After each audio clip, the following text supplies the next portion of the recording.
Empezamos una nueva edición de Café Mercosur, este espacio en el que nos proponemos analizar la realidad de los países de la región con un foco en los aspectos jurídicos. Hacemos este programa desde Rosario, Argentina, quien les habla, Osvaldo Di Princio, y de San Pablo, Brasil, Ramiro Cayano Blanco. ¿Qué tal, Osvaldo? ¿Cómo te va? Hola, Ramiro, ¿qué tal? ¿Cómo estás vos? ¿Bien? Un poco más aliviado, digamos, ¿no? Por ahí. Un poco más tranquilo. Un poco más tranquilo por el resultado del partido. La presión es mucha, viste, acá en la Argentina, vos desde allá lo podés ver si acá la presión es mucha. Sí, y lo que pasa es que, como todo, ¿no? Se politiza esto, ¿no, Osvaldo? Esa es una de las cosas que por ahí, hace rato que esto salió del fútbol ya, que no es más solamente fútbol, que hay muchas cosas. Yo escucho en Argentina los medios hegemónicos, viste, criticando como si ya estuviera todo perdido, viste, haciendo el juego contrario. Por mezquinos intereses indirectos de vaya a saber qué teoría de la conspiración, de que si a Argentina le va bien en la Copa, el pueblo va a estar feliz y eso lo va a hacer que los voten a Alberto Fernández. Yo no sé qué piensa esta gente, pero vos sabés que antes de que me comentes qué pasa en Argentina, te comento que acá en Brasil pasa algo parecido, pero después charlemos de lo que vos ves en Argentina en los medios hegemónicos. Sí, es un poco eso, y eso que vos estás diciendo de que algunos preferirían, parece por lo que dicen, que ganando se beneficiarían o tiene un buen mundial, porque ganar también, viste, es una cosa muy aleatoria, que juega un poco la suerte, pero teniendo un buen mundial podría ser que eso favoreciera al gobierno, cosa que no está fácticamente demostrada, todo lo contrario, todos los que fueron buenos mundiales después se terminaron perdiendo en las elecciones, o sea, acá y en los demás países, o sea, no es que ese simple hecho va a cambiar la realidad el estado de la gente, lo que sí es bueno que la gente esté contenta y tenga una alegría, ¿no? Pero por supuesto que eso no va a determinar ningún tipo de condicionante político ni nada, como escuchaba que también, y vos estabas recalcando recién, que también pasa en Brasil, ¿no? Con respecto a algunos jugadores que ascriben al bolsonarismo y otros que ascriben a Lula. Mira, Osvaldo, acá el bolsonarismo está con mucha rabia de que la selección ha jugado muy bien. No usa más la camiseta de la selección, dice que no hay que usarla más, porque ¿cómo va a estar festejando una victoria la gente cuando pasan tantas cosas horribles acá, cuando acá el país va a ser tomado por el comunismo? ¿Cómo no se dan cuenta? ¿Cómo pueden festejar, viste? Y de esa manera, vos sabés que y para colmo, digamos, el único consuelo que podría tener el bolsonarismo, los sectores más ultra de Bolsonaro, era que Neymar, viste, no solamente que declaró su apoyo a Bolsonaro, sino que prometió que si haría algún gol iba a festejarlo con los dos dedos, marcando el 22, que fue el número de la boleta de Bolsonaro aquí en las elecciones, y no hizo nada. Y los dos goles lo hizo Richarlison, que es justamente una persona totalmente comprometida con la ciencia, con lo social, una persona que viene desde abajo y que no declaró su voto en Lula, pero todo el mundo sabe, lo reconoce como, viste, del lado de este lado de la grieta, viste. Pero desde siempre hubo una cuestión política en el fútbol, y si no, preguntémosle por qué Mussolini se llevó a los jugadores de Argentina, de Uruguay y de Brasil porque quería ganar la Copa del Mundo, sí o sí, ¿viste? Quería demostrarle al mundo que Italia era mejor en el fútbol y para eso hizo una selección italiana que era la legión extranjera, ¿viste? Porque había jugadores importados de todos lados, de Brasil, de Uruguay, de Argentina. El capitán de la selección de Argentina jugó para la selección de Italia. Claro, el que había jugado en el 30 jugó en el 34 después allá. Él cuenta una historia muy interesante porque dice que en el 30 Argentina iba ganando la final en Uruguay, en Montevideo, la primera Copa del Mundo, iban ganando 2-0. Iba ganando 2-0 el primer tiempo, sí, tal cual. Alguien entró en el descanso, en el entretiempo, en los vestuarios y le dijo, ustedes no ganan. Y si ganan, no salen vivos de acá. Y él dice que ese jugador que no recuerdo porque yo no sé nada de fútbol, la verdad es. Monti, está. Dijo que bueno, que en Uruguay si ganaba, lo mataban. Y en Italia, si no ganaba, lo mataban. Porque pasó algo en la Priete, fue al contrario, ¿viste? Si no ganan, sí, le dice que les hice la seña que les cortaba la cabeza. Cuenta Monti que era grandote, el gancho, no le decían, era muy grandote. y entonces hace el gol, no sé si un argentino nacionalizado o un italiano, no sé quién es el que hace el gol, y le empieza a patar y dice, pero somos compañeros, dice, no, me salvaste la vida, ¿viste? Sin ir más lejos, yo te voy a decir, la selección alemana que gana en el 54, creo que fue, que gana en contra el famosa selección húngara. En realidad, después de ese partido, se enfermaron varios jugadores y murieron después del partido final, que jugó contra la selección de Hungría. Se enfermaron porque se contaminaron cuando los pichicatearon para que corrieran más, porque para ellos era muy importante que Alemania ganara ese mundial, porque significaba que había salido de la crisis que significó la destrucción del país en la Segunda Guerra Mundial, ¿no? Entonces, no sé si se murieron 4 o 5 y 12 se enfermaron, porque en ese momento no se cambiaba la aguja. Entonces uno estaba enfermo y se fueron contagiando todos. Entonces realmente siempre hay un condicionante político. La del 90 lo mismo, Osvaldo, la del 90 lo mismo. La del 90 fue un robo a la final contra Argentina, una Argentina que jugó sin 5 titulares, que Maradona y el resto era, y le inventaron un penal, el árbitro mexicano le inventó un penal que no existió y estaba cantado que tenía que ser campeón Alemania porque era la Alemania de la unificación, y con esa victoria, con esa alegría, con esa euforía, con ese espíritu nacionalista alemán, ¿qué hicieron? Taparon todos los chanchullos que hicieron con todas las empresas y las fábricas, más de 3.500 fábricas fueron privatizados a precio de chauchi palito, como decimos en Argentina, a precio de nada, de moneditas, ¿viste? De moneditas. Ese famoso milagro de la unificación alemana, que fue con este contexto de Alemania campeón del mundo, mataron hasta la persona que estaba haciendo las privatizaciones en Alemania. Detlef Rohweder, el político encargado de privatizar la industria de la República Democrática Alemana. Una de las principales figuras financieras la terminaron matando en un asesinato, ¿viste? Alemania del Este, o Alemania Democrática, llegó al 40% de desocupación. Del 4% de ocupación, en un año salta al 40% de desocupación. Había en la Alexanderplatz, que era donde se reunían todos los sindicatos, todos los días marchas, parecía peor que la Argentina del 2001. Nada sirvió de todo eso. La Copa del Mundo sirvió para tapar todo eso. Tapar toda esa situación. Estamos hablando, ¿viste?, de Alemania, y estamos hablando del año 90, no estamos yéndonos tan atrás de la historia. Y así como eso, ¿viste?, muchas otras cosas más, ¿no, Osvaldo? Ahora esta Copa en Qatar, ahora descubren que había trabajo esclavo, ¿no, Osvaldo? ¿Qué cosa? A 24 horas de comenzar, eso porque está ya establecido que Qatar iba a ser la sede de la Copa Mundial. ¿Desde qué año? Desde el 2012, me parece, creo que, ¿no? Y no me acuerdo cuándo puede ser el sorteo, sí, porque se sortearon 2 mundiales seguidos o 3 mundiales seguidos. Algo que no era normal, que se sorteen tantos mundiales al mismo tiempo. Siempre se sorteaba el mundial que seguía, creo igual que ahora descubren cuando todas las mayores, todas esas obras que se hicieron faraónicas en Qatar, que se hicieron con mano de obra cuasi esclava, lo cual es real y no es mentira, No. Que fue así. Sí. Pero ¿quiénes se beneficiaron? Constructoras europeas, o sea, ¿qué? ¿Las constructoras europeas no sabían de eso? ¿Eran ingenuas? ¿No se aprovecharon de ese bajo costo de la mano de obra para ganar más todavía? O sea, indudablemente no es un país que sea un referente, diríamos, de lo democrático ni nada. Pero ahora descubren las cuestiones cuando decide que le va a vender petróleo aparentemente a China. Ya está firmado el contrato. Mirá vos qué bueno eso que vos pusiste, ¿no? Porque cuando en el 2009 ya se pensaba hacer el gasoducto que era de Qatar, pasaba por Siria, pasaba por Turquía y otros países más que yo me estoy obviando ahora, ¿no? Y de Turquía iba para Europa. El problema era Siria. Y ahí deciden intervenir en Siria a través del Estado Islámico y estos terroristas que fueron financiados por Qatar, entre otras cosas. Que comenzó en el 2011 esto.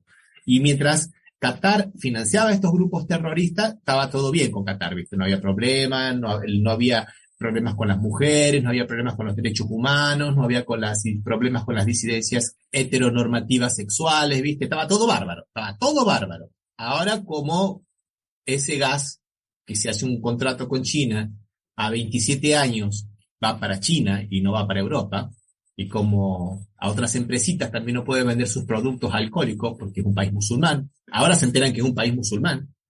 Me estoy refiriendo a una empresa de cerveza norteamericana, que acá en Brasil también a 48 horas le hicieron doblegaron la voluntad política de Brasil y le hicieron vender cerveza en los estadios, porque acá no se podía vender cerveza en los estadios. Estaba absolutamente prohibida desde hacía años, y era una ley bastante seguida, una ley bastante férrea. Y aquí esa empresa consiguió, y la FIFA, que crea un estado dentro de otro estado, que muchos sectores acá de Brasil, Osvaldo, que se movilizaban a través del no va a haber copa, tenían razón, porque hicieron de Brasil una especie de enclave la FIFA. O sea, todo era de la FIFA, ¿ves? Esas son las cosas que tenemos que dejar muy claras, y yo recomiendo una serie, no sé si vos la viste, Osvaldo, está en Amazon Prime. Es una serie medio cómica, medio graciosa, pero no tanto, que se llama El Presidente. Supuestamente va contando los chanchullos de la FIFA desde el 2010 más o menos hasta aquí, a través de un presidente de la Federación de Fútbol Chilena, y ahí como el FIFA Gate. Yo veo que había cuando surgió esta situación, no sé si fue poco antes que del primer partido, el día anterior o los 2 días anteriores, que Qatar dijo que no se iba a vender cerveza. Era un problema, parecía que había sido, o sea, el problema era que no se podía vender cerveza, no importaba que las mujeres no pudieran salir libremente, no importara que se tuviese que para trabajar había que pagar, no importaba que 200.000 personas vivían de 3 millones de no cataríes que están trabajando ahí por monedas. Eso no importaba, importaba que la cervecera esta famosísima, empieza con B larga que tenía en Weiser, no podía vender cerveza. O sea, ese era un problema, la verdad que qué problema niño, ¿no? Con respecto a lo que eran realmente los otros problemas. Y que ahora salen por otra situación política. No, realmente la FIFA dicen que, bueno, su facturación es superior a la de muchos países, ¿no? Y de origen de los fondos que son bastante oscuros, ¿no? Se ve toda esa serie de clubes que se han ido adquiriendo en Europa, en Inglaterra, en Francia, algo en España, algo en Alemania, los países más fuertes donde se dan los clubes que son sociedad anónima. Un proyecto que quería ver para acá en la Argentina, que los clubes sean sociedad anónima, no se sabía de dónde salía el dinero y gastaban fortunas en jugadores, ¿no? No sé cuál era la manera de recuperarlo, todo ese dinero que se ponía. A eso sumarle otro grave ingrediente, que es la entrada de un nuevo player en esta cuestión en los últimos años, en esta cuestión del fútbol, que son las agencias de apuestas. Y ahí, viste, entra la mafia. Y ahí sabemos muy bien cómo se maneja, nada bueno viene de ahí. Ya los norteamericanos tienen un cáncer con ese problema y nos han exportado ese cáncer, ese gran problema, donde supuestamente todo el mundo es feliz apostando, ¿viste? Entonces, como si fuera un ingrediente más del deporte. No, no es ningún ingrediente más del deporte. Muchos países tienen prohibido el juego por algún motivo. En muchas provincias de Argentina está prohibido el juego porque el juego es realmente un problema social muy grave, es una enfermedad social. La ludopatía no es joda en serio, señores. Y ahora lo venimos a ver en la televisión, ¿viste? Así, digamos, abiertamente. Entonces, ahí la cosa cambia. Bueno, no hemos hablado mucho de fútbol. Yo dije, bueno... Pero Ramiro, hablamos de fútbol, pero el fútbol está muy relacionado con el derecho y la política, ¿eh? Sí. Osvaldo, hagamos una pequeña pausa y vamos a entrar a hablar un poco Dale. de política no deportiva. Fútbol, entonces. De política no deportiva, digamos, ¿no? Se nos ha ido esta semana un gran poeta latinoamericano, más que cantante, un gran poeta, sí, Pablo Milanés. Sí. Así que vamos a recordarlo con un pequeño fragmentito de una canción. Yo pisaré las calles nuevamente de lo que fue en Santiago ensangrentada y en una hermosa plaza liberal me detendré a llorar por los ausentes.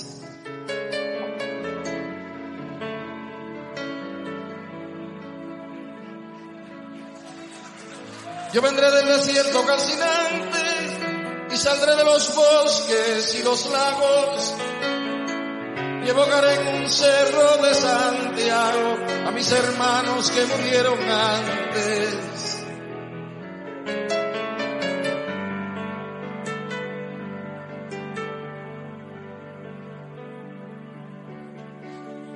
Yo unido al que hizo mucho y poco, al que quiere la patria liberada, dispararé de las primeras balas, más temprano que tarde sin reposo.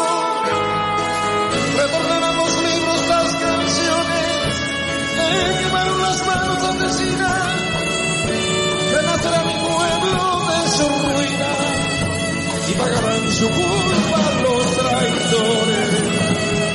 Un niño jugará en una alameda y cantará con sus amigos nuevos, y ese canto será el canto del sueño a una vida secada en la moneda. Yo pintaré las calles de Barrente. Estás escuchando Café Mercosur. Somos Latinoamérica, no lo olvidemos nunca más. Somos Latinoamérica, no lo olvidemos nunca más. Somos Latinoamérica.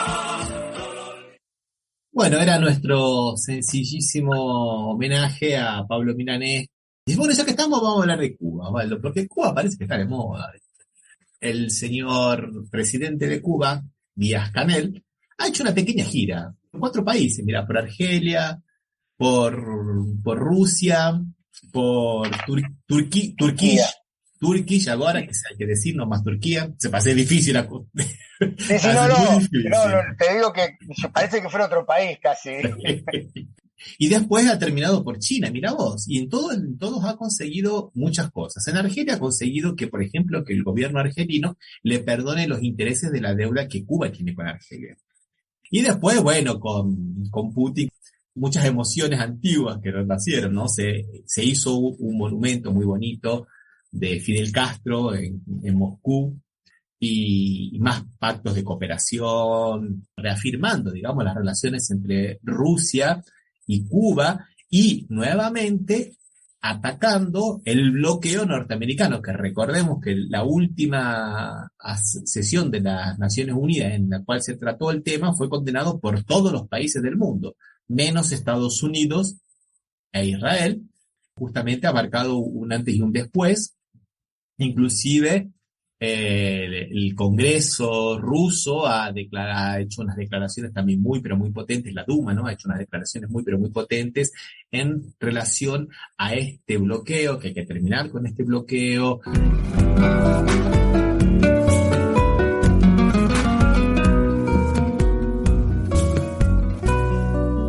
Que fue muy interesante Díaz-Canel ir a visitarlo a Xi Jinping. Y bueno, acá también, justamente Xi Jinping diciendo que Cuba y China son los 2 países que están llevando adelante un proyecto socialista en el mundo y que va a apoyar muchísimo a Cuba. Y vos fijate que estas disputas hegemónicas y geopolíticas se están trasladando a Latinoamérica. Y cómo Cuba en este momento está ocupando un poco esa centralidad al ir a visitar justamente a los 3, digamos, no enemigos, ¿viste? Pero por lo menos no sospechosos de no ser muy amigos, que son justamente Rusia, China y Turquía, por lo menos de los Estados Unidos, ¿no? Y todos prometiendo grandes negocios y grandes inversiones en la isla caribeña. Necesitadas, ¿no? Para poder salir de bloqueo que lleva adelante Estados Unidos. En la práctica, es decir, a los Estados Unidos, tu bloqueo no nos alcanza. No le vamos, es, digamos, una mojada de oreja a la hegemonía norteamericana. Por eso me parecía muy, pero muy interesante, y necesitamos que nuestros gobiernos de izquierda, de centro izquierda, de muy, muy centro y un poquito izquierda, como vos les quieras decir, se mantengan, sí. Porque donde vengan los otros, vamos a estar, como vos decís, Osvaldo, alineados a una determinada política geopolítica, una determinada línea, y ahí nos va a ir bastante mal, ¿no, Osvaldo? Sí, que no, aparte ya te digo, con la imposibilidad de poder hacer un paso hacia otro lado, o sea, porque a Erdogan no le molesta negociar con Estados Unidos, negociar con Europa. Vamos con noticias más o menos buenas, ¿vale? Vamos con Castillo, con que afortunadamente, lo que decíamos antes, se terminó con esta barbaridad de hacerle un juicio por traición a la patria a Castillo.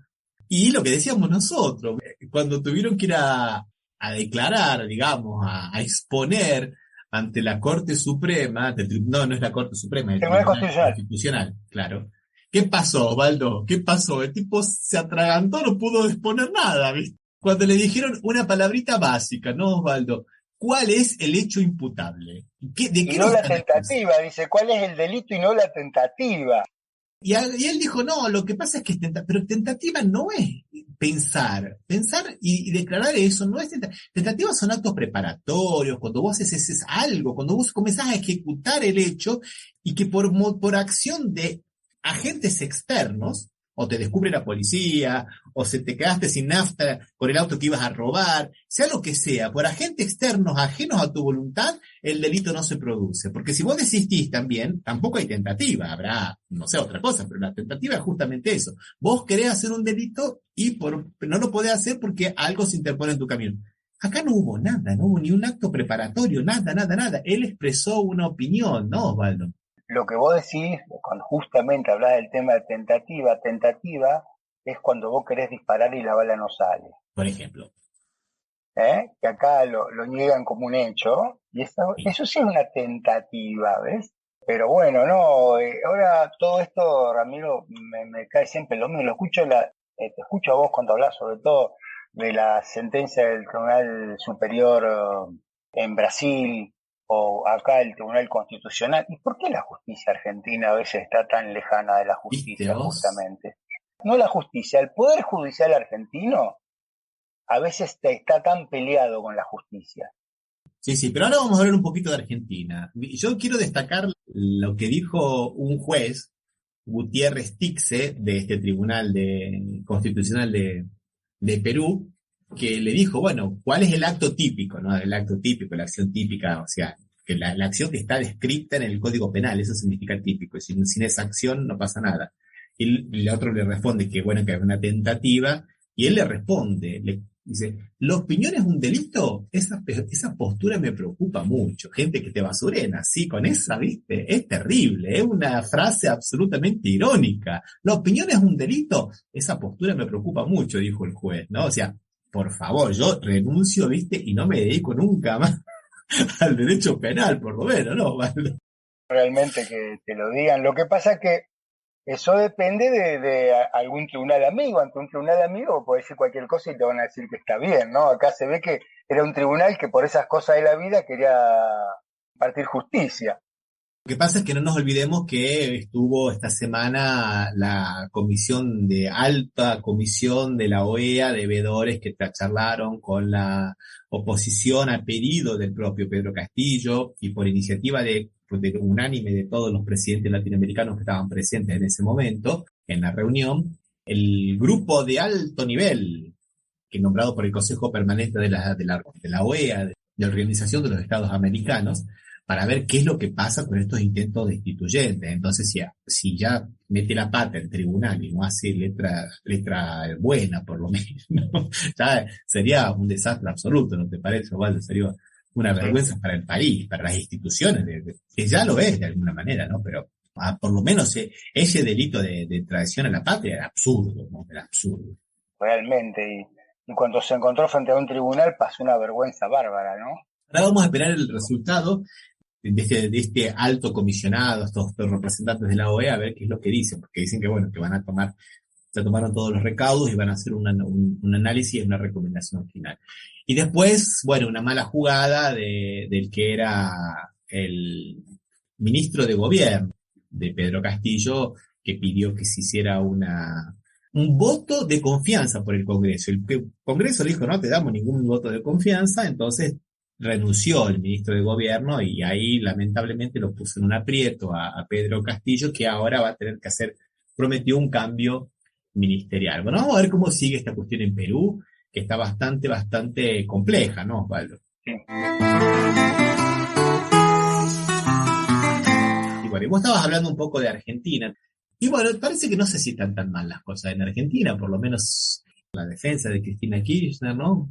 Pidió que se aparte la jueza Capuchetti, ¿no? Que se la refirió a la recusación de la jueza Capuchetti, y mostró una serie de cosas muy claras que ella dejó de investigar en la causa por el atentado contra su vida, ¿no, Osvaldo? Por la tentativa de homicidio. Y fueron muy claras. Bueno, fíjate vos que hasta la Cámara de Apelación, compuesta por jueces absolutamente macristas, hasta para ellos fue demasiado y le dijo, no, que se mantenga, pero que por favor investigue las líneas que le presenta la querella, o sea, que le presenta Cristina. Es extraño, ¿no? Nunca lo había visto que ante el planteo de una recusación, uno recusa a un juez cuando encuentra que tiene algún interés en el juicio, cuando sus decisiones no se acercan a derecho a justicia, pero recusación, en este caso le pide le rechaza la recusación, pero le dice, che, lo que sí, esto investigalo. Claro. No puede ser que no lo estés investigando, porque parecería que porque está en juego un político de la oposición no lo vas a investigar, si total la investigación se hace a la justicia, no es una cuestión política, diríamos solamente. Un personaje bastante siniestro de la política, Osvaldo. Estamos hablando del diputado Milman, que ya fue un alto dirigente del Ministerio de Seguridad en el gobierno anterior, un hombre de Patricia Bullrich, una mujer muy, pero muy nefasta y muy siniestra, y que inclusive puso a una Miss Argentina como jefa de escuela de inteligencia. ¿Cuáles son los antecedentes aparte de ser bonita, viste? Es interesante. Sí, la hermana de ella también en otro puesto, ¿no? ¿Viste? Exactamente. O sea, y que inclusive la tiene a Laura Alonso, la que era la jefa de la Policía Anticorrupción de Argentina, que entró también por izquierda en ese puesto porque tenía que ser abogada, ¿te acordás, Osvaldo? Y ella no era abogada. Sí, hubo que reformar la ley para que... No reformó, hizo un decreto, ¿te acordás? Como si un decreto... Sí, bueno, un decreto que permitió el ingreso, pero en violación de la ley, ¿no? Pues la ley era clara. Un decreto no reforma la ley. Hay pocos puestos que te exigen una profesión determinada, ¿no? Ser juez, tenés que ser abogado previamente, con una serie de antecedentes, y otro es la oficina anticorrupción. ¿Sí? O sea, no es lo habitual que haya. Y él no tenía ningún abogado. Tomaron a Laura Alonso para que pudiera hacerlo. Realmente una situación que, por lo menos, extremadamente irregular. Una mujer que declaró estar enamorada de Mauricio Macri, que para que no la traten de parcial, no iba a investigar al oficialismo en su momento, que ella investigaba a la oposición, y después cuando hubiera otro gobierno, que el otro gobierno investigara a Macri. Claro. Esto es una locura absoluta, esto es Macondo 2.0, pero bueno, está dentro de lo que es la lista de pagamentos como asesora, fantasma, porque nunca fue al Congreso ni nada por el estilo, de este diputado Milman. O sea, una figura muy, pero muy nefasta, con este grupo muy violento que se ha descubierto muchísimas cosas, muchísimos audios, por la querella representada por Cristina Kirchner, por la abogada Cristina Kirchner, ni con los servicios de inteligencia, de cosas que ya estaban en poder de la jueza y que la jueza no vio. Por ejemplo, que había actos de amenazas anteriores de este grupo de Revolución Federal, que es un grupo bastante violento, y que tenían inclusive hasta algunas instrucciones muy nuevas de cómo matar a una persona que venían del FBI, ¿viste? Cosa que vos ni yo tenemos acceso. Ahora esta gente que vendía copitos de nieve, vendedores ambulantes de la calle, tenían esas cosas. A la miércoles, ¿viste? Sí. Sin contar también la fuente de financiación, que ahora está en discusión, en que en su momento no se le estaba dando importancia, ¿no? De dónde salía el dinero, de dónde se financiaban. Exactamente. Y vamos, antes de ir a la parte principal, vamos a una noticia positiva. Osvaldo, ¿qué te parece? Nos vamos a una noticia positiva.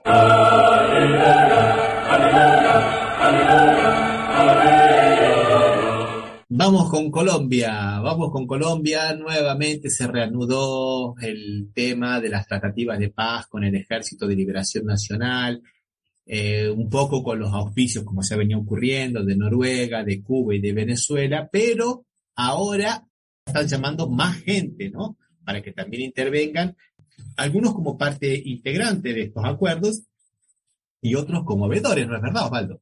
¿Qué política está llevando adelante en el poco tiempo que hace que es presidente Petro, ¿no? En Colombia. Sí. ¿Cómo se mantiene asumiendo que uno de los principales problemas que tiene Colombia es el problema con este grupo irregular, el grupo subversivo, irregular, no sé cómo decirle, cómo está trabajando en función de poder llegar a un acuerdo y que ese acuerdo se lleve adelante y se respete, ¿no? Inclusive buscando que el mismo presidente norteamericano esté en la misma mesa. Piden que también participe Brasil, México ya aceptó participar, y además de Biden y de los Estados Unidos, que si los invite a Suecia, a Alemania, a Suiza y a España, como acompañantes también, como para que darle una entidad mucho mayor y que por favor se haga una política de Estado. No es que ahora, cualquier problema con Petro, que pierda las elecciones en las próximas elecciones, vamos a suponer, quede en la nada, porque con Santos se llegó al acuerdo y después vino Iván Duque y quedó en la nada. Entonces, que esto sea una política de Estado, y por eso me parece muy interesante abrir este juego para más países, para que ayuden en esta propuesta de paz, ¿no? Y sigue persistiendo en la misma línea. Yo te digo que cada vez que en un programa hablamos de Colombia, de que está Petro, siempre las situaciones son buenas. Vamos a una pequeña pausa musical, Osvaldo, y después charlamos un poquito de Brasil también. Dale. Vamos a escuchar una versión de Cinema Verité, un tributo a Serú Girán. Saben los que te conocen que no estás igual que ayer.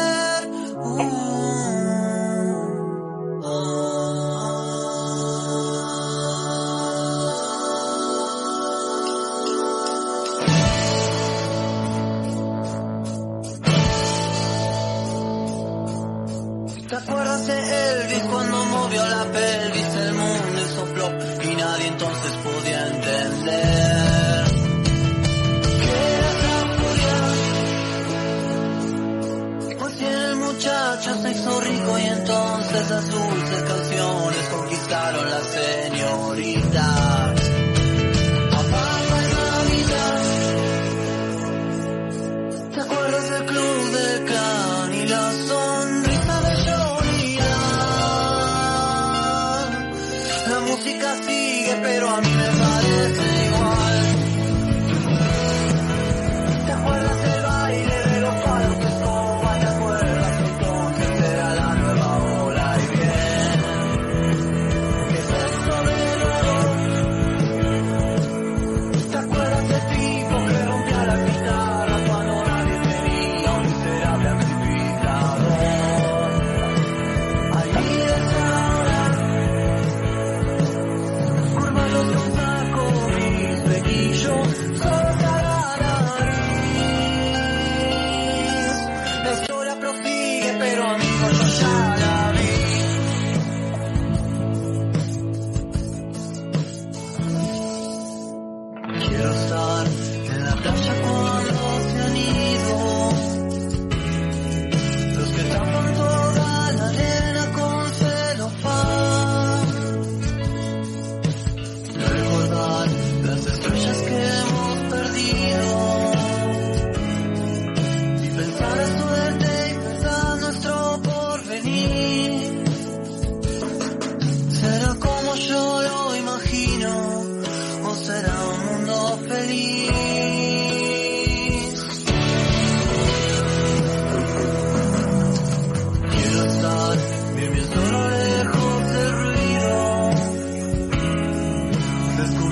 Estás escuchando Café Mercosur. Somos Latinoamérica, no lo olvidemos nunca más. Somos Latinoamérica, no lo olvidemos nunca más. Somos Latinoamérica.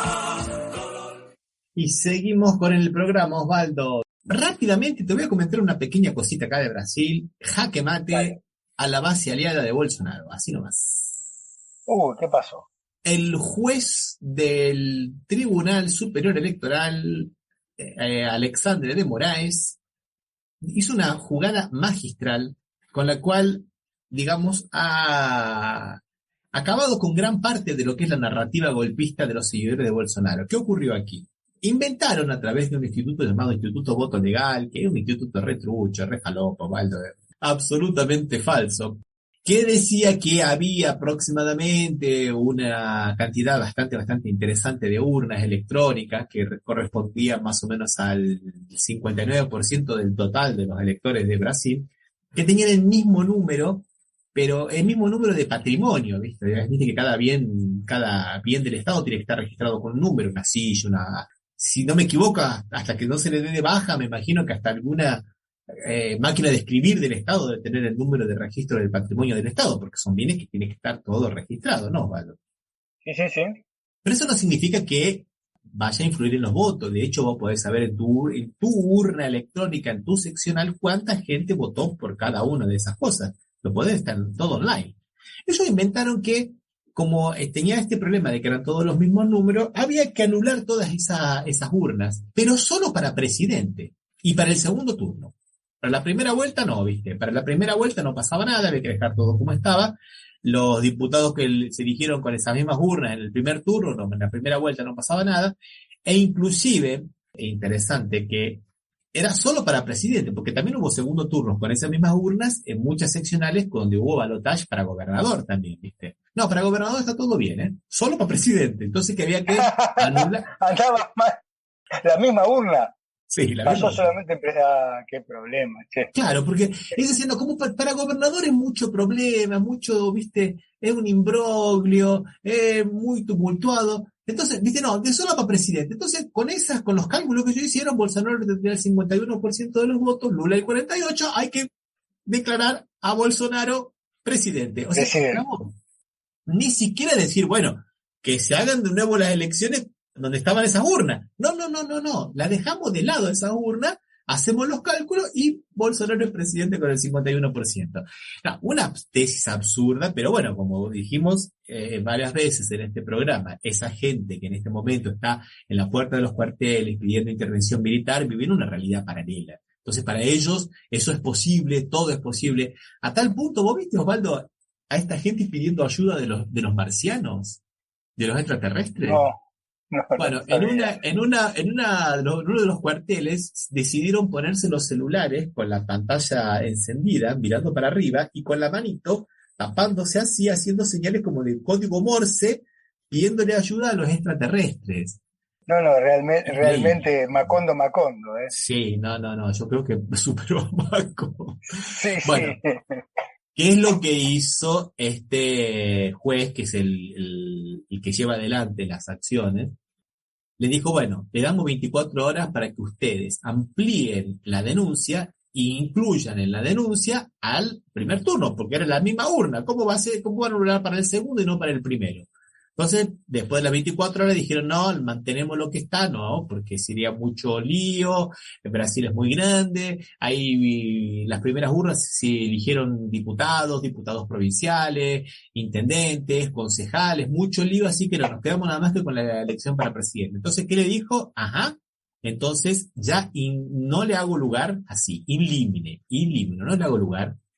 Les pongo una multa del 2% de lo que sería más o menos todo lo que se está pleiteando, que llegaba más o menos a unos 22 millones de reales, un poquito más de 4 millones de dólares, a los 3 partidos de la alianza, que son los que firmaron la petición.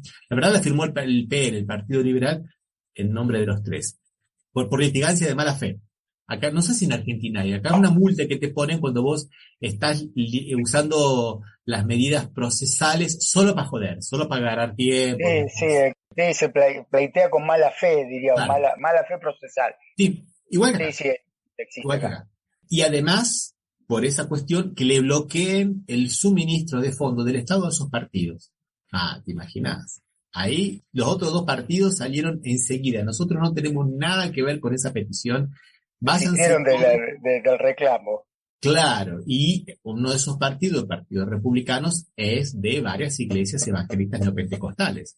Con lo cual ha creado una división, una grieta dentro de los partidos que apoyan a Bolsonaro y diciéndole a Bolsonaro, admití que perdiste y no nos arrastres en la lama, en el barro, porque nos vas a ensuciar a todos. O sea, hay una cuestión muy, pero muy fuerte con relación a eso, porque la vida sigue y nosotros tenemos que seguir haciendo nuestras políticas, queriendo ver cómo ampliamos la banca de diputados. No queremos más en esta aventura suicida para favorecerte a vos que nos está llevando a la ruina a todos. O sea que con una jugadita, Osvaldo, ha acomodado bastante las cosas. Interesante, ¿no?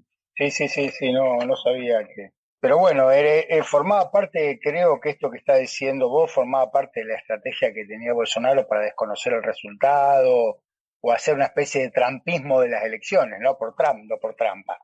Mira, a tal punto es así que ahora Eduardo Bolsonaro, uno de los hijos de Bolsonaro, viajó a los Estados Unidos y parece que se reunió con Donald Trump y con Steve Bannon, que le dijeron que siga con esta resistencia a reconocer el resultado de las urnas, que ellos mismos le aconsejaron. O sea que hay la mano, parece que del propio Donald Trump, que les ha dicho esto. Así que creo que muy bien lo que vos estás, tus sospechas parece que fueron reales.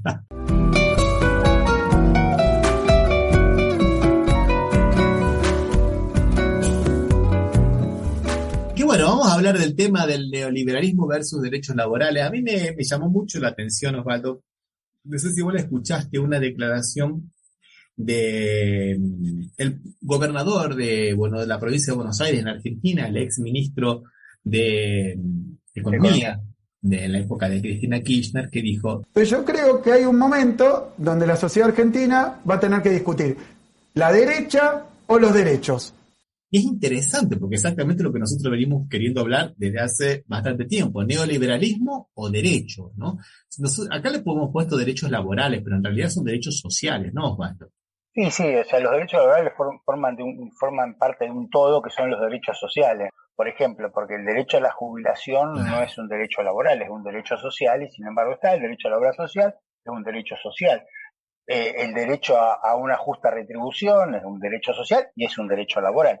O sea, es un conjunto de derechos. Lo que pasa es que el neoliberalismo tiene una serie de principios, diríamos, ¿no?, que están representados por la posmodernidad y todas estas corrientes filosóficas, donde se está favoreciendo, se pone el individuo por encima del colectivo. Y eso tiene un montón de consecuencias, no solamente en el derecho laboral o en derechos sociales, sino en la vida en general, y te diría un poco más, hasta en estas historietas de DC y todo esto, donde siempre hay un héroe individual, tienen relación con este tema del individualismo y de que lo que importa es el individuo y no el colectivo. Entonces, el que se salva solo, o te salva solo, es Superman o Batman o cualquiera de estos, ¿no? O el Hombre Araña. Entonces, el problema es que se olvida del colectivo y en el colectivo se lleva puesto todos los derechos.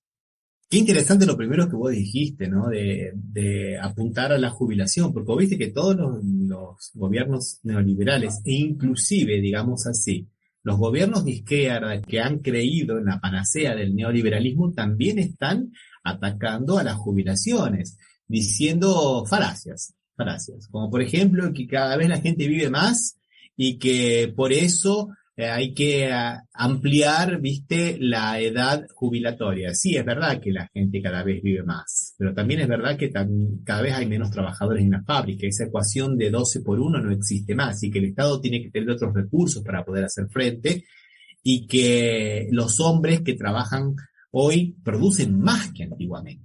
No hay más un hombre máquina, o sea que, viste, no hay que verlo solamente en una ecuación que se hizo aritmética, ¿te acordás? Cuando se estableció el sistema de las jubilaciones. Sí. 12 trabajadores activos. Tanto tenían que aportar para poder aportar. Para mantener un jubilado. Hoy se rompió ese esquema hace rato, y hay que ver ese tema de la gente que tiene descanso y ver cómo esa gente de la tercera edad que está jubilada, ingresa a la economía también. Porque no es un pasivo. Viste que dicen los trabajadores pasivos. No es un pasivo. Es otro tipo de activo. Sí, no, aparte, en el medio aparecieron todas estas figuras pseudo-liberales como el monotributista, el emprendedor, todas estas figuras que en realidad hacen a figuras que no son laborales y que por ende viven casi, algunos no, algunos pagan sus cargas sociales, las pagan, pero muchos no. Entonces eso queda fuera del mercado y ese fondo hace que no se pueda engrosar esa cifra que tienen que cobrar los jubilados. Y aparte tenés aquellos adalides del neoliberalismo acá en la Argentina, este personaje, Susana Jiménez, que ella dice, yo no me voy a jubilar, ¿para qué voy a pagar jubilación? Pensando como si ella se conforma, su mundo es ella sola, ¿no? No hay un colectivo que estés atrás. Yo la verdad, como no la miro, entonces yo no tendría que decirle, cuando consumo algo no le paguen a ella porque yo no la estoy mirando, a mí no me interesa, todo lo que ella yo no lo voy a hacer.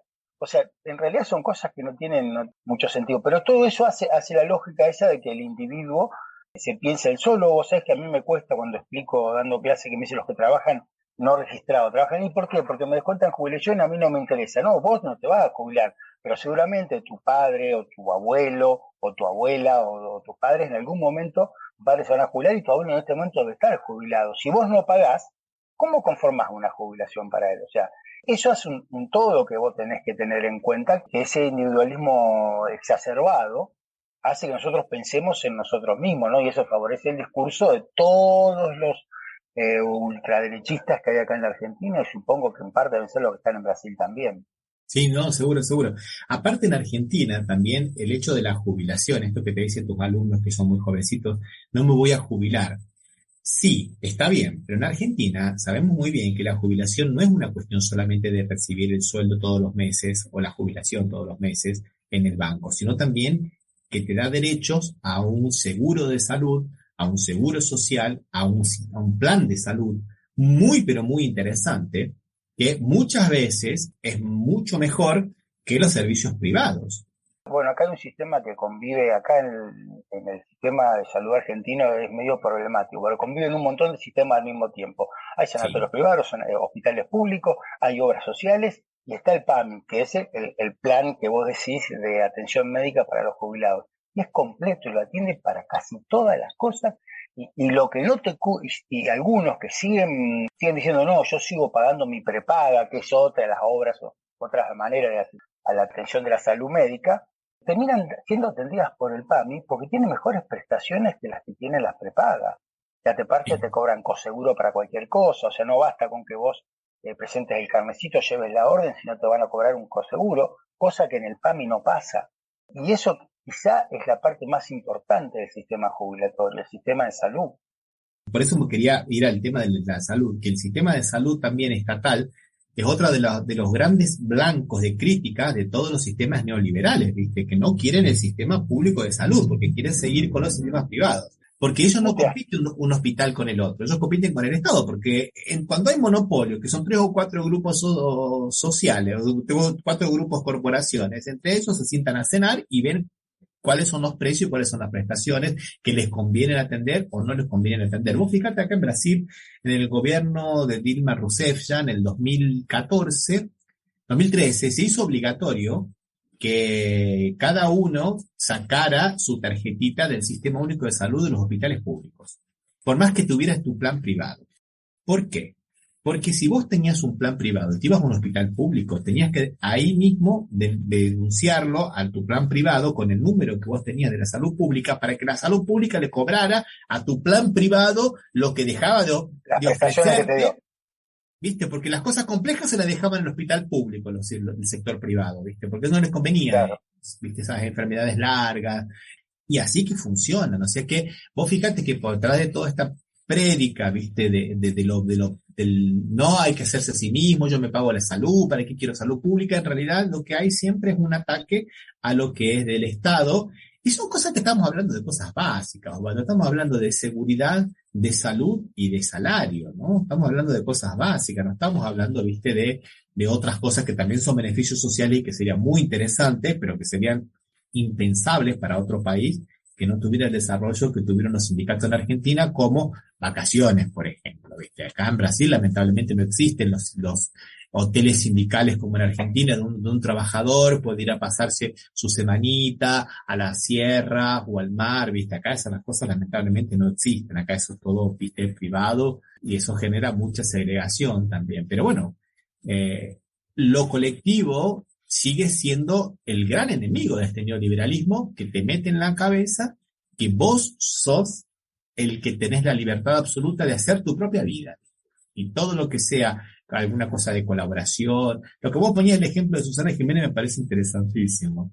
Porque la mayoría de la gente que la escucha a ellos son todos jubilados. Y yo quisiera saber si esos jubilados no tuvieran poder de compra para adquirir los productos que ella misma publicita en sus programas, ¿cuánto ella recibiría de publicidad? ¿No, Waldo? Seguro, Ramiro. Y no, pero aparte, esa discusión se presenta sobre todo en América Latina y en Estados Unidos, que pasó lo mismo, pero en Europa también, de Europa, pero en Europa hay un montón de países que tienen sistema de salud público totalmente, no tienen sistema de salud privado, Sí, pero en Alemania, Osvaldo, en Alemania querían cortar el presupuesto por la mitad. No lo cortaron porque les vino la pandemia y la pandemia los puso frente a la realidad de que la salud pública es la única que te resuelve los problemas, que la salud privada no alcanza. Lo mismo estaban empezando a hacer grandes recortes en Inglaterra también. Si no era por la pandemia, hubiera habido grandes modificaciones, porque por eso te decía, estos cantos de sirena van llegando a lugares que pensábamos que no. Nosotros por ahí tenemos la idea de el sistema de bienestar social de Europa de los años 80, pero vos fijate, las palabras de Margaret Thatcher para mí no salen de mi cabeza, y si mi gran éxito no fueron los más de 10 años de primera ministra de Inglaterra, mi gran éxito fue Tony Blair. ¿Qué es Tony Blair? Que un representante del Partido Laborista, trabajadores, adoptara la agenda neoliberal de Margaret Thatcher. Acá pasó lo mismo, Ramiro, de todas maneras, no quiero hablarlo porque no se puede hablar. ¿Sí? No se puede hablar de eso. Y en la misma época casi, ¿no? Sí, en la misma época, por eso casi que copió el mismo modelo, ¿no? Está bien, sí, es así, ¿no?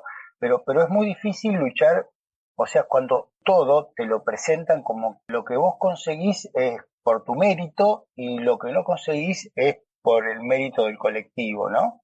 Lo que vos tenés bajos sueldos porque los sindicatos son malos, porque los sindicalistas son corruptos, no es porque tu empleador te paga poco, o negocia a la baja, no es por eso, es por otra cosa. En cambio, cuando vos ganas mucho es porque yo laburo mucho, yo me la banco, yo todo eso. Pero hay un montón de cosas que son fruto del colectivo. O sea, vos hablaste bien de las vacaciones, los hoteles sindicales que hay repartidos por toda la Argentina, donde el costo es mucho más bajo que los hoteles privados. Por otro lado, también tenés las convenciones colectivas de trabajo, donde se negocian los salarios, y es impensado un individuo pueda negociar su salario individualmente, porque para vos, tu salario es indispensable, es alimentario, pero no solamente para comer, es para pagarte tu ropa, tu vivienda, tu estudio, la salud de tus hijos, tu salud. Eso es el salario. En cambio, a tu empleador podemos pagársela a vos, pagársela a cualquiera. Para él no es importante el salario. Eso es lo que no entienden cuando hablan de la negociación o sobre el carácter alimentario del salario. Porque nosotros tenemos el ejemplo a veces que da de la primera potencia del mundo, que hoy por hoy sigue siendo, que es Estados Unidos, donde allá no existen las convenciones colectivas, los sindicatos no tienen fuerza, pero es la primera potencia del mundo. Y sin embargo tiene un índice de pobreza que para ese tipo de países son altísimos. No, es altísimo. Y un nivel de endeudamiento de la clase media insostenible, Osvaldo. La mayoría de los profesionales, no la mayoría, pero digamos el 40% de los profesionales tienen deudas con el Estado que le demoran años y años y años y años para poder pagarlas. Hay más de 500.000 de personas que viven en carpas, en las calles. Y estamos hablando por eso del primer país del mundo. Claro, por eso te digo, eso es la parte que no vemos. No es que cuando vos vas del turismo al lugar, ay, qué lindo que era ese lugar, todo lo que era lindo. No, porque te llevan a esos lugares. Hacer 10 cuadras para el otro lado, que no es eso. Venezuela, entonces, con una economía prácticamente muy, pero muy pobre, bastante relacionada a una monoproducción de petróleo, que ahora está comenzando un poquitito a diversificarse un poco. Muchas sanciones, absolutamente cerrada por todos lados. Casi no tiene menos problema de habitación que Estados Unidos. ¿Cómo se puede entender eso? Pero bueno, a través de esta ideología que te van metiendo, como dice Nora Merlin, ¿no? Que es una ideología que nos va metiendo en la cabeza, que nos hacen que nosotros odiemos las cosas que nos benefician. Y el mecanismo ese que vos decís. Yo me acuerdo, por ejemplo, que es terrible. Me tomé un taxi en México, el taxista era recontra neoliberal, ¿viste? Yo decía, pero este tipo, ¿viste? Pobre taxista, ¿no? Sí, porque yo tengo un vecino que trabajó en Pemex. Pemex es la empresa estatal de México, para los que no saben, y ahora tiene una jubilación de no sé cuánto, y mirá vos, hacían del país, ¿por qué tienen que tener esa jubilación? Hay que privatizar Pemex. Tenemos un problema en la casa de un mosquito en la casa, le pongamos dinamita a la casa, ¿viste? No busquemos, ¿viste? Una insecticida para matar el mosquito, no, dinamitemos la casa, ¿viste? Ramiro, me hiciste acordar porque el que yo tomé en la Ciudad de México era el que trabajaba en Pemex, porque hablaba de cómo había que defender la Pemex, porque ellos vendían petróleo regalado a Estados Unidos y compraban combustible carísimo, porque la refinería, las Salinas de Gortari y refinería no estaba funcionando porque no tenían dinero para repararla, pero le exportaban petróleo regalado a Estados Unidos. Y a mí me tocó el otro chofer, ¿viste? No, y a veces vos sabés que yo creo que en el fondo, muchas veces, estos trabajadores cuentapropistas o que monotributistas o que están trabajando en función de sus propios medios, que no están en una relación de dependencia, a lo mejor quisieran tener un sistema de seguridad social y como no lo tienen, digamos, reaccionan abominando o tratando de odiar a aquellos que no pueden tener, ¿viste? Que es muy normal eso, ¿viste? Sí. Bueno, eso habría que explicarlo por ahí dentro desde la psicología social, pero yo veo que muchos de los que nosotros decimos los uberizados tienen este tipo de reacciones que vos estabas comentando, Osvaldo, de odiar a aquellos que en el fondo ellos también quisieran, y lo llaman a los otros trabajadores que están con unas garantías, como garantía por despidos, que pueden descansar un día por la semana, que la jornada sea de 8 horas y no como ellos que trabajan a veces 14 horas por día, trabajando muchísimo, siendo explotados por el sistema, pero ellos creen que son hacedores de sí mismos, acaban reproduciendo esto y que los otros son los privilegiados, la casta, ¿viste? Son los malos, ¿viste? Y ellos son los buenos, los que se sacrifican, los que se hacen a sí mismos y los que se mueren de hambre y los que trabajan 7 días por la semana, y no digo 24 horas por día, pero muchas veces 14 horas por día, ¿no? Y cada vez hay más gente de esta gente, Osvaldo, porque lo que se denomina la uberización se ve en los transportes, se ve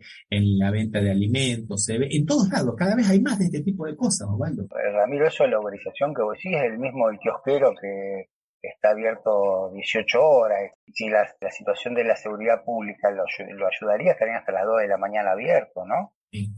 Y no solamente pasa en eso, sino que en un montón de lugares que antes se manejaban a través de una relación laboral, ahora están uberizados, ¿no? Y se creen que son independientes. ¿Te acordás en el gobierno anterior se hablaba de el emprendedor, claro, el emprendedurismo, y el emprendedor era un uberizado, un tipo que en algún momento había tenido una relación formal de trabajo y la había dejado por uberizarse, porque diciendo que de esa manera ganaba más, o con esa historia, vos te haces tu tiempo, no te podés hacer tu tiempo. Las 8 horas de descanso las tenés que utilizar no cuando vos querés, sino cuando el mercado te lo deja. Y un montón de gente lo defiende diciendo, si alguien quiere vender naranja un domingo a las 5 de la mañana, ¿por qué no lo puede hacer? Y si vos pensás eso, ¿por qué no lo va a vender vos la naranja a las 5 de la mañana un domingo en lugar de estar en tu casa con tu familia? Claro. ¿Viste? No, realmente son situaciones que son muy difíciles de entender y que la sociedad, yo creo que el neoliberalismo, la posmodernidad ha creado después de este ser individual que nos lleva a creer que nosotros podemos hacer de todo y que lo malo lo trae el colectivo y lo bueno lo hacemos nosotros, ¿no?